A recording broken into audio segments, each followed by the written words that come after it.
ఇప్పుడే country delight యాప్ని download చేసుకోండి. Download the country delight app now. నమస్తే రమ్మగారు. నమస్తే జయ. మంచి కథ చెప్పుకుందామండి. జింక మంత్రం కథ చెప్తాం. ఓకే, బాగుంది కదా పేరు. పూర్వం ఒక పల్లెటూరులో ఒక బద్దకస్తుడు ఒక ఆయన ఉండేవాడు. ఏ పని చేసినా బాగా డబ్బులు వచ్చేవి కాదు. పని చేయాలి, డబ్బు కావాలంటే పని చేయొద్దు. ఎవరికి మాత్రం ఎవరైనా అంతేగా, అంతే కదా. ఈ పొట్ట నిండదు. పైగా ఏమిటో చీత్కారాలు, వాళ్ళు వీళ్ళు గసురు కొట్టాలు పెట్టి ఎవరి దగ్గరైనా పని చేస్తే వాళ్ళ గొప్ప కింద వీడికి పడి ఉండాలి. విసుగు పుట్టేసింది.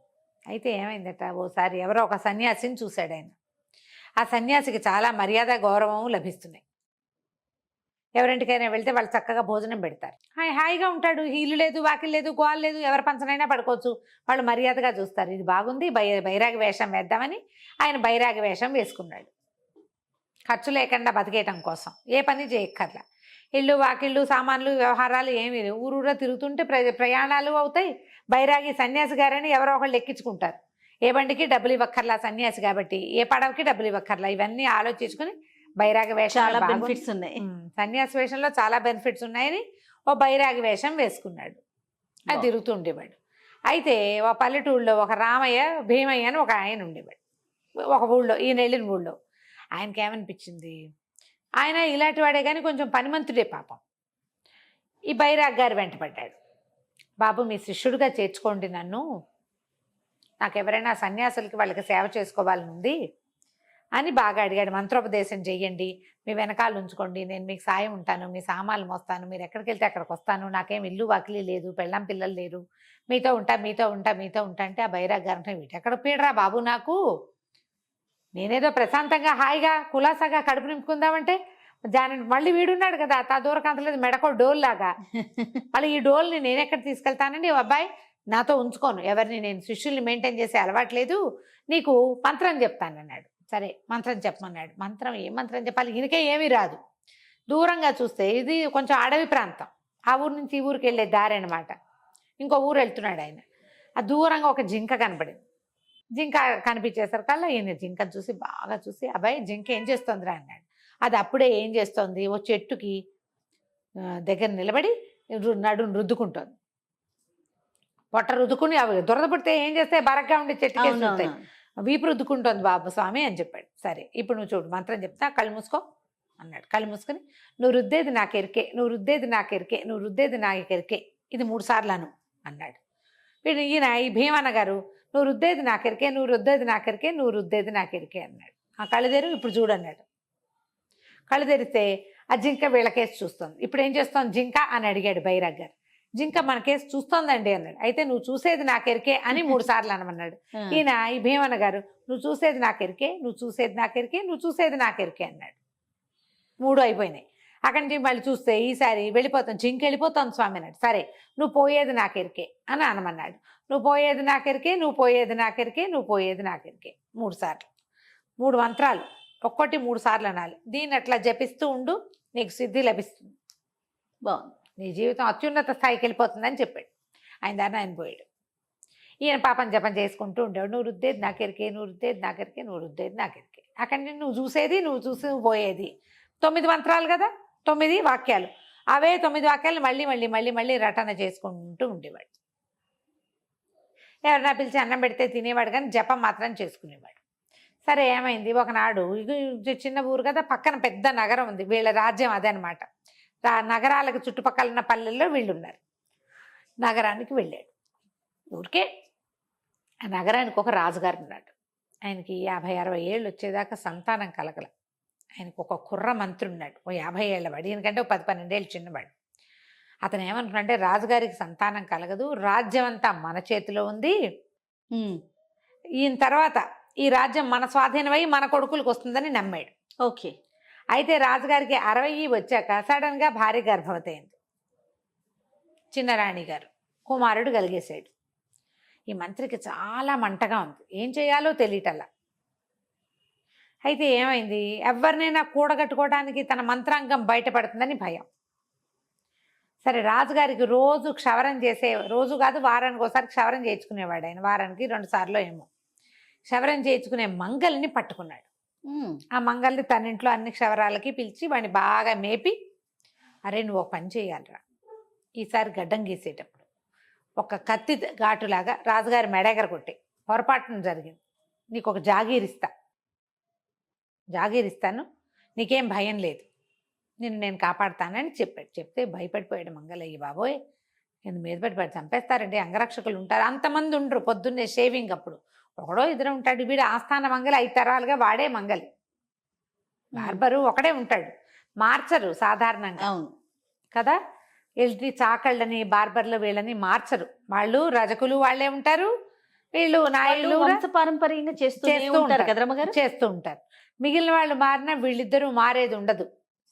స్వర్ణకారులు కూడా పాతకాలంలో సొన్నారులను కూడా మార్చేవాళ్ళు కాదు, అదే కుటుంబంతో అటాచ్మెంట్ ఉండేదన్నమాట. ఓకే. అయితే ఏమైంది, మంగళ తనకు భయం వేసింది చాలా. ఆ జాగీర్ మీద, ఈ రోజువారీ మంత్రి గారు తనకి ఇంటికి పంపించే సంబారాల మీద మంచి ఆసక్తిగా ఉంది. సరే ఒకనాడు దానికి ముహూర్తం పెట్టుకున్నారు వాళ్ళు. ఆ ఒకనాడు ఏమైంది, ఈ భీమన్న గారు అక్కడికి వెళ్ళే నాడైంది. ఓహో. అది అంతఃపురానికి ఒక పక్కన ఇట్లా పంచలాగా ఉంది, అది ఇళ్లలో చేసుకోరు కదా క్షవరాలు, బయట ఒక పంచలాగా ఉంటుంది. ఆ పంచదయలో నిలబడి కత్తి నూరుతున్నాడు ఇతను.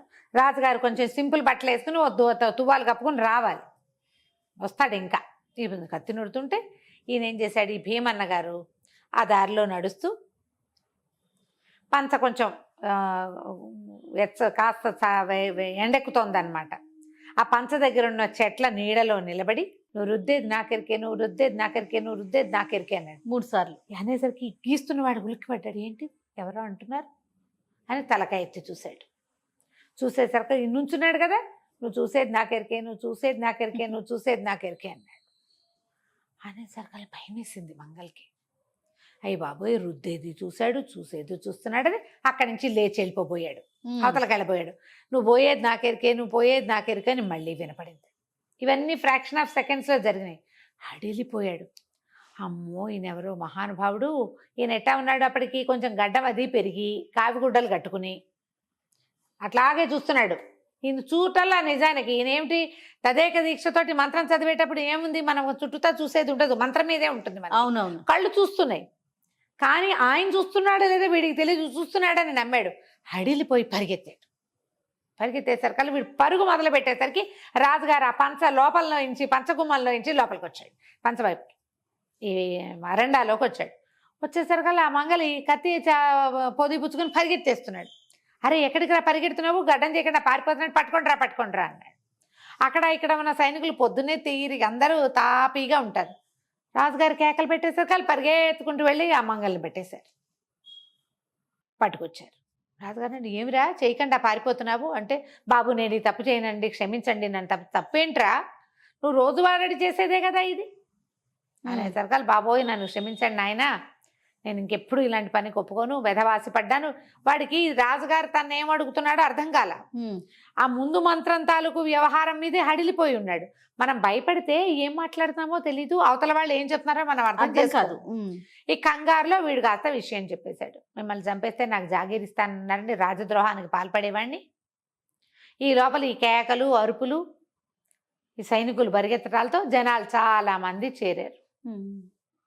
చేరేసరికలు రాజుగారి వీళ్ళు వచ్చారు, మన అంగరక్షకులు, వీడిని రెక్కలెక్క తీసి నుంచోబెట్టారు. నిజం చెప్పు ఏం జరిగింది ఏంటంటే, మంత్రి గారు నాకు ఎన్నో బహుమతులు ఇచ్చాడు, ఎన్నో సంబారాలు మా ఇంటికి పంపించాడు, ఇవాళ మీ పీకొత్తరించేస్తే నాకు జాగీరిస్తానన్నాడు, నన్ను క్షమించండి, ఆయన ఎవరో మహానుభావుడు ఇక్కడ నిలబడి మంత్రాలు చదివి నన్ను రాజద్రోహం చేయనివ్వకుండా ఆపాడు అన్నాడు. అనేసరికల్లా ఎవరు మహానుభావుడు అంటే, ఆ చేరిన గుంపులో అయితే ఈయన కూడా వెళ్ళిపోతున్నాడు భయమయ్య గారు.